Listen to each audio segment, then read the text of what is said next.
வாழ்க வளமுடன். Astro news நண்பர்கள் அனைவருக்கும் இனிய மாலை வணக்கங்கள். இன்றைய பதிவில் மிதுன ராசியில் பிறந்த நண்பர்களே, கர்மக்காரகனால் கிடைக்கப் போகும் கடைசி வாய்ப்பு. ஆமாங்க, இன்றைய பதிவில் கர்மக்காரகன் என்று சொல்லக்கூடிய சனி பகவானுடைய வக்ர பயிற்சியினுடைய பலங்களை பார்க்க போகிறோம். பதிவை ஃபுல்லாக பாருங்கள். மேலும் நம்ம சேனலில் ஏற்கனவே ராகு கேது பயிற்சி பலங்கள் மற்றும் குரு பயிற்சி பலங்கள் எல்லாம் பதிவிட்டாச்சு. பார்க்காதவங்க சேனலை பாருங்கள், கண்டிப்பாக யூஸ்ஃபுல்லாக இருக்கும். மறக்காமல் நம்ம சேனலை சப்ஸ்கிரைப் பண்ணிட்டு கூட தர பெல்லைக்கான ப்ரெஸ் பண்ணிட்டு பக்கத்தில் ஒரு ஆளுன்ற ஆப்ஷன் தவறாமல் செலக்ட் பண்ணி வச்சுங்க. பார்த்தா நாங்கள் பதிவிடக்கூடிய அடுத்தடுத்த பதிவுகள் உங்களுக்கு உடனுக்குடன் நோட்டிஃபிகேஷனாக வந்து சேரும்.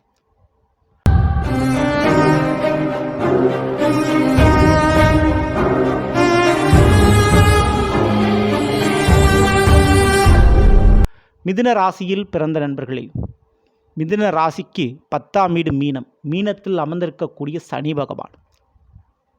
ஸோ 7.5 சனி உங்களுக்கு கிடையாது, அஷ்டம சனி கிடையாது, அர்த்தாஷ்டம சனி கிடையாது. சனி பகவானால் பிரச்சனை இல்லாத ஒரு வருடம் இந்த 2020 வருடம். ஆனால் சனி பகவான் அமர்ந்திருக்கக்கூடிய வீடு கர்மஸ்தானம் சொல்லுவாங்க, தொழில் ஸ்தானம் சொல்லுவாங்க. விதிக்கு காரகிரகம், கர்மத்திற்கு காரகிரகமே இந்த சனி பகவான் தான். சரிங்களா? அவர் உங்களுடைய மிதுன ராசிக்கு 10ல் மீனத்தில் அமர்ந்திருந்தாலும் இப்போது சனியோடைய வக்ரம் ஏற்பட போகுது. இந்த வக்ரத்தால் என்ன நன்மைகள் உங்களுக்கு கிடைக்க போகுது? ஜூலை 13ஆம் தேதி சனிவானுடைய வக்ரம், நவம்பர் 28ஆம் தேதி வரை அந்த வக்ரமானது தொடர்கிறது. நவம்பர் 28க்கு அப்புறம் வக்ர நிவர்த்தி அடைஞ்சிருவார். அப்போது இந்த வருடத்தினுடைய முடிவில் வக்ர நிவர்த்தி அடைகிறார். அப்போது இந்த மிதுனராசியில் பிறந்த உங்களுக்கு ஜென்மத்தில் குரு பகவான் இருக்கின்ற பொழுது சனிவான் வக்ரம் அடைவது எவ்வளவு சிறப்பு நல்லதுன்றதை டீட்டெயிலாக பார்த்து தெரிஞ்சுக்குங்க. முதல்ல ஒரு கெட்ட கிரகம், அதாவது ஒரு நல்ல கிரகம் குருபவன் வக்ரம் அடைஞ்சால் நல்லது நடக்காது. அதே போல் கெட்ட கிரகம் வக்ரம் அடைஞ்சால், அதாவது சனிவன் வக்ரம் அடைஞ்சால் கெட்டது நடக்காது. கெட்டது நடக்கலைனாலே நல்லது தானே. ஸோ அந்த மாதிரியான ஒரு அமைப்பு தாங்க உங்களுக்கு இருக்குது. ஸோ இதில் முதல்ல நான் சொல்லக்கூடியது, சனிவனுடைய பார்வையால் ஏற்பட்ட கெடுபலன் உங்களுக்கு இனிமேல் இல்லை. அப்போ மிதுன ராசிக்காரங்களுக்கு இந்த மாமியார் வீட்டு வழிய பிரச்சனைகள், சொந்த வீட்டு பிரச்சனைகள், தேவையில்லாத பயணங்கள், தேவையில்லாத அலைச்சல்கள், அடிக்கடி இடம் மாறக்கூடிய சூழல், அடிக்கடி வீடு மாறக்கூடிய சூழல் இனி இருக்காது. நிலையான ஒரு இருப்பிடம் கண்டிப்பாக நிலைத்து நிற்கும். உங்களுக்கு வழக்குகளில் வெற்றியும் வாழ்க்கையில் நிம்மதியும் கிடைக்கப் போகுது. அடுத்தபடியாக முக்கியமாக படிப்பு தடை நீங்கும்.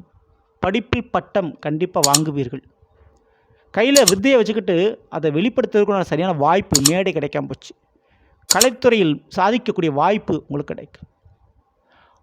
அதே போல் குறிப்பிட்டு இந்த ஒரு நேரத்தில் புதிய வண்டி வாகனங்கள் அல்லது வீடு போன்ற நிலங்கள் வாங்குவதற்கு யோகங்கள் உண்டு. அடுத்தபடியாக வாழ்க்கை துணையால் ஏற்பட்ட பிரச்சனைகள் சரியாகும். உங்கள் வாழ்க்கை துணைக்கு ஏற்பட்ட உடல்நிலை பிரச்சனை சரியாகும்.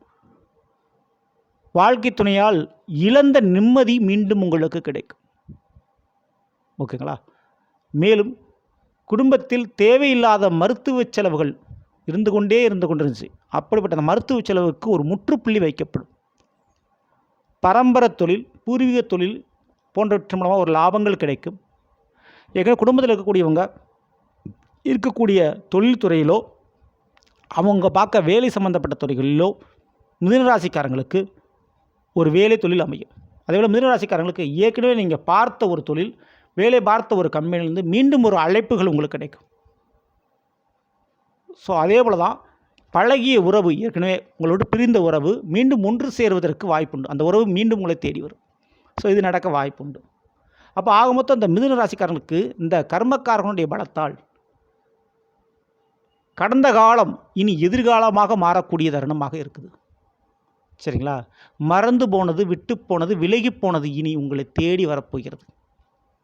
சரிங்களா? ஸோ ஜென்மத்தில் குருவான் இருக்கிறார், அதை மறந்துடாதீங்க. நிச்சயம் உங்களுடைய வாழ்க்கையில் ஒரு சுபகாரியத்தை இந்த வருடத்தில் நிச்சயம் நடத்தி முடித்து கொடுக்க போகிறார். அதில் சனிவனுடைய வக்ரம் இந்த வருடத்தின் கடைசியில் நடக்கிறதுனால இது ஒரு கடைசி வாய்ப்பாக எடுத்துக்கொள்ளலாம்.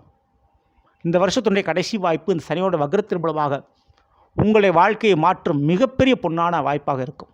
மிஸ் பண்ணிடாதீங்க, பயன்படுத்திக்கங்க. இந்த ஒரு நேர காலகட்டத்தில் கடமை செய் பலனை எதிர்பார்க்காதுன்னு சொல்லுவாங்க. அந்த மாதிரி உங்கள் குடும்ப உறவுகளுக்கு நீங்கள் செய்ய வேண்டிய கடமைகளை சரி செய்தாலே போதும். அதேபோல் வேண்டுதல் பரிகாரம் ஏதாவது தெய்வங்களுக்கு வச்சுருந்தீங்கன்னா அது இந்த வருடம் முடிவதற்குள்ளே செஞ்சு முடிச்சிருங்க. சரிங்களா? இந்த போய் பிடிச்சிருந்த லைக் பண்ணி மட்டும் ஷேர் பண்ணுங்கள். மறக்காமல் நம்ம சேனலை சப்ஸ்கிரைப் பண்ணி வச்சுங்க. அடுத்த சந்திப்போம். நன்றி, வணக்கம், வாழ்க வளமுடன்.